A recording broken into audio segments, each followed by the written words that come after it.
હું એલા રમલા હમણાં હું નવા જૂની છે. હા હા એ નવી આવતી નહીં અને જૂની જાતી નહીં. ઈ હાસુ હો તારું, એ બધાયને એમ જ હોય.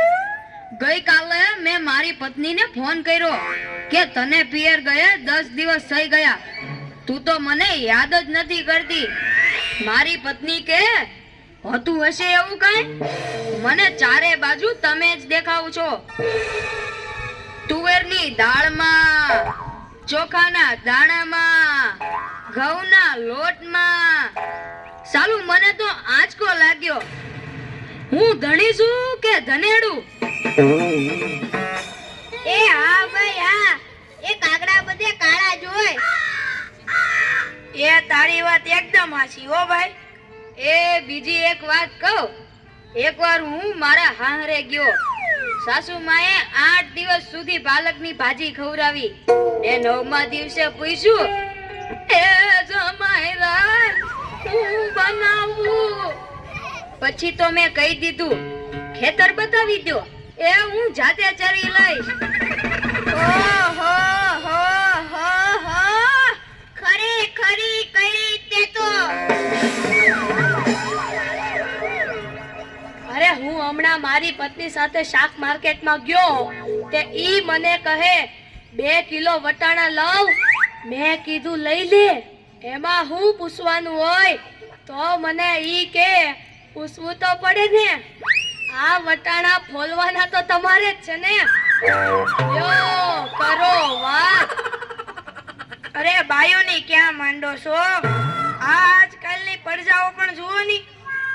મારી ટિંડોળના હાથમાં મોબાઈલ આવ્યો એટલે બસ પતી ગયું, સમજી લ્યો. આપણી સાથે વાત કરતા હોય અને કોકનો ફોન આવે એટલે હાલવા જ માંડે. એલા આપણે કાઈ ખેતરના ઉભેલા સાડિયા છીએ? એને મન તો આપણે એવા જ હોય. એને તો મોબાઈલ આવ્યો એટલે કરલો દુનિયા મુઠ્ઠી મેં.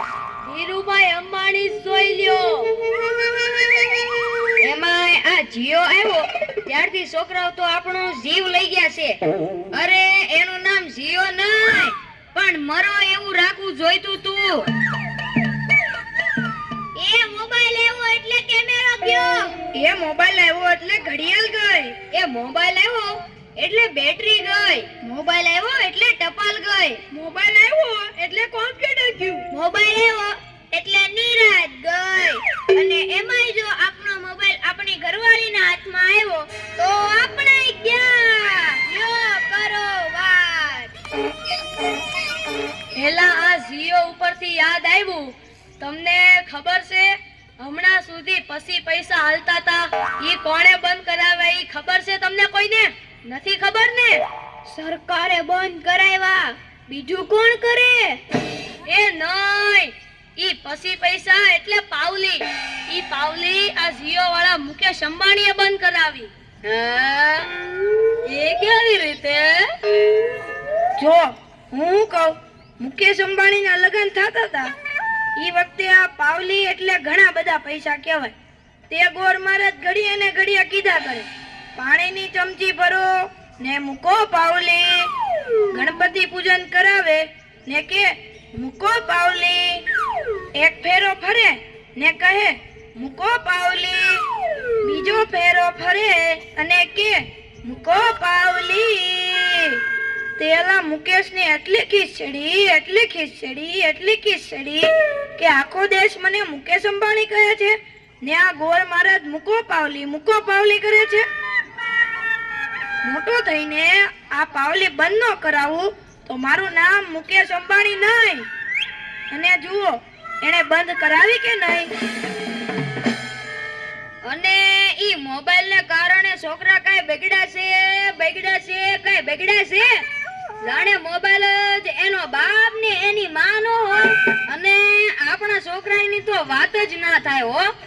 એ વરાસા મોકલ્યો હોય તો તાબીએ જઈને બેઠો હોય, અવેડાના ડાટા કાઢી નાખી એવા હોય.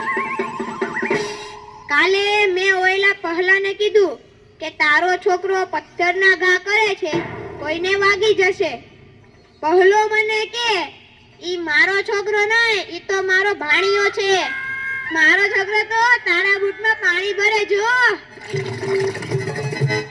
એ લાટા પાટા શણગાર કરીને સ્કૂલે મોકલો હોય ને ઘરે આવે ત્યારે પલળેલ કાગડા જેવો થઈ ગયો. મારા ટીનિયાને સાહેબે પૂછ્યું કે 15 ફળના નામ બોલ. ટીનિયો કે એક સફરજન, બીજું એક ચીકુ, એક ત્રીજું પપૈયું અને 1 ડઝન કેળા. થઈ ગયા ને 15 ફળ. લ્યો કરો વાત. અરે આપણા છોકરાની વાત મૂકો તડકે, આપણી જ વાત કરો ને. ઘરે છોકરાનો જન્મ થાય એટલે એની માં કે નાક તો મારા જેવું છે, બાપો કે એની આંખો મારા જેવી છે, કાકો કે એના વાળ મારા જેવા છે, હો મામો કે હાસ્ય મારા જેવું છે. એ છોકરો મોટો થઈને જ્યારે ના કરવાનું કરે ત્યારે બધાય કે ખબર નહીં આ હરામખોર કોના જેવો છે. એ લ્યો તોય સૌના ઘરે જાય. આ લોકો તો નવરા છે, આપણે થોડા કઈ નવરા